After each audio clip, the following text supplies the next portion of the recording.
Welcome back. You are listening to Nate the Hate on YouTube, iTunes, Spotify, and Google Podcasts. Be sure to like the video and subscribe if you haven't already. And I'd like to thank our recent donors and dedicate this episode to Calvin Atkinson and Shamsa, both of whom have generously donated $100 in support of the channel. So thank you, Calvin Atkinson and Shamsa. And this episode is dedicated to you. And I'd like to welcome in my co-host, Modern Vintage Gamer. Hey, what's up, Nate? Great to be here. Thanks for having me on as always. It's always a pleasure having you here. And we have a deep topic to go into today, as in recent weeks, there was news from Bloomberg where they came out with an article citing 11 developer sources who have claimed to have access to new Nintendo Switch dev kits with 4K capabilities. And this is a topic that has been ongoing for the majority of 2021. And per Bloomberg reporting earlier this year, playing around with the OLED model and firsthand looking at this stuff, I don't believe so. I don't think this has anything to do with what's next. Initially, I thought maybe this was a future-proof approach for Nintendo to give us a dock which they're going to reuse for whatever's next. But I don't believe that is actually the case. What I think has probably happened here is it's a simple case of economics. You know, the older dock that you find on the Redbox Switch and the base model Switch runs HDMI 1.4. And the reality is sourcing those components now is a lot harder than it used to be.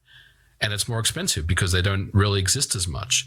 The 2.0 stuff that you find is commonly available everywhere, and it's the cheapest one. It's kind of what's readily available today. So I think Nintendo ultimately just decided to move to that format because it was just cheaper for them, you know. So that's really what it comes down to. Yeah, I think that's a well put statement. And I understand why people could look at it and say, oh, this is future proofing it. But right now that display port isn't even enabled. So there's really no way we can really look to it and say, what does this mean for the future? Until Nintendo update the dock and we can actually see the chip in use, there's not much to take away. Because if you look at the current dock for the launch Switch, there was a USB 3.0 that was never used. So sometimes these things just come to market with a component that's never utilized. And maybe it was a glimpse of something that Nintendo was contemplating being used at some point that just never came to market. It was prototyped and they ditched it. We don't know, but I would anticipate that the new Switch launches with its own new dock.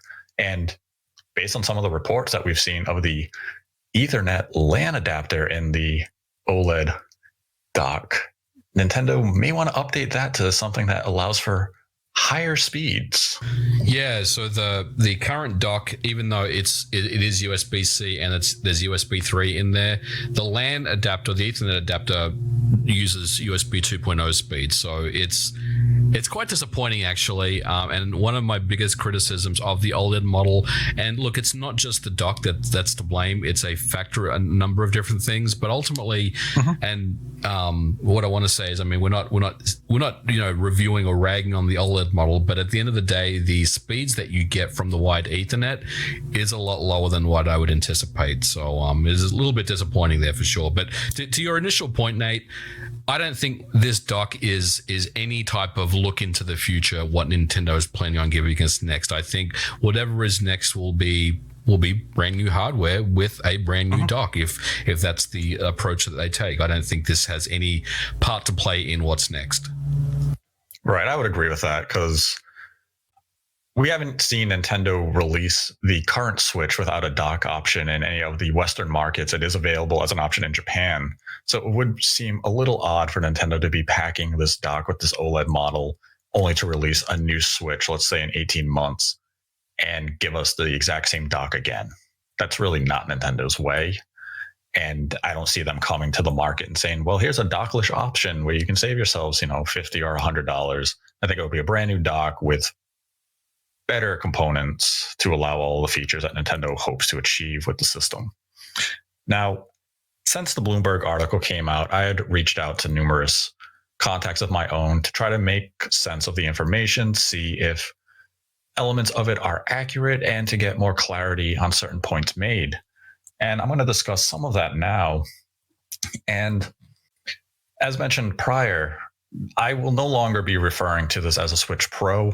Based on the conversations I have had, it is clear that this is new Nintendo Switch hardware, but it is not clear to me how it's going to be positioned. I do not know if it's going to be positioned as a Switch 2 or if it's going to be positioned simply as a revision. So moving forward, I am going to refer to it simply as the Switch 4K because it does have 4K compatibility, and that is going to be achieved with DLSS. Those facts are solid. There is substantial evidence backing that information, and there is no reason to anticipate that that is going to change anytime soon. As for a release window, as Bloomberg had noted, it appeared that it would be in the second half of 2022 based on conversations I have had. The second half of 2022 is definitely a time window that publishers are gearing up their software releases for. But the caveat is there is the possibility it does release anytime between late 2022 and Q1 of 2023. That is the window I was given. So use those 6 months as an area of expectation. I believe if the idea of an early 2023 release is already being communicated, it means Nintendo has investigated supply, manufacturing, and they are just simply uncertain where it will fall within those 6 months. So they're giving developers and publishing partners an earliest scenario and the latest scenario. So that is the expectation currently. It could always shift, more towards 2022 or more towards 2023. But we're saying this in October of 2021. A lot can happen. Dev kits went out to bigger partners late 2020. Dev kit distribution has continued this year. And as mentioned again earlier this year, dev kits went out in June to some of these smaller partners.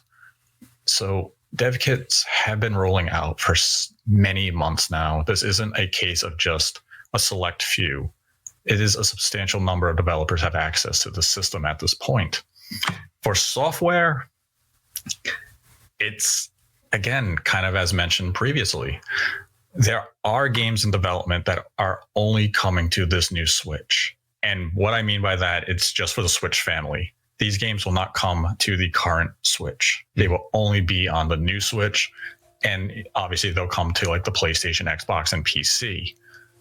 The percentage of these games, I could not give you an accurate number. It could, if this is going to be positioned as a successor to the Switch, obviously that number is going to be higher than if it is a revision. But we can look to the PlayStation 5 and even the Series X.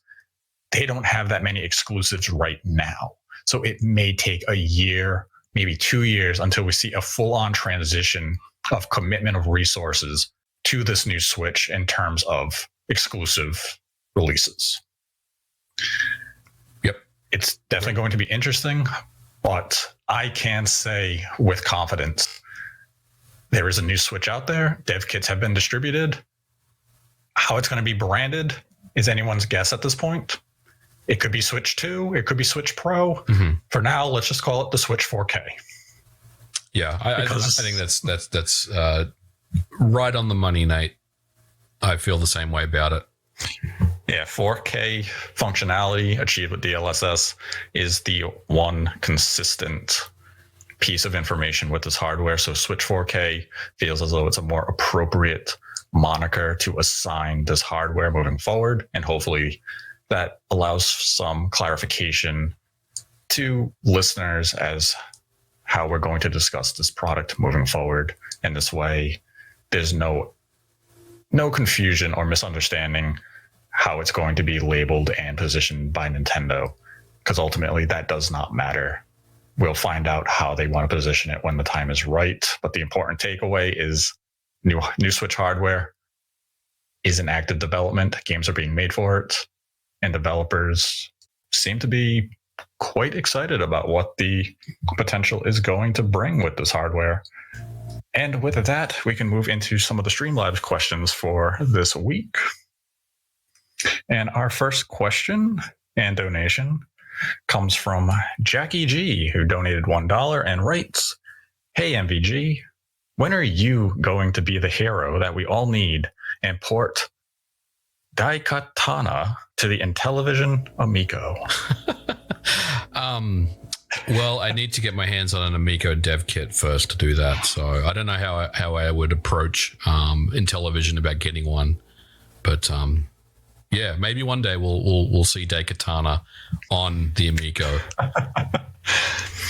Then had a $5 donation from Sign Smelled 76, who writes, "After the Switch OLED was announced, what did your insider say?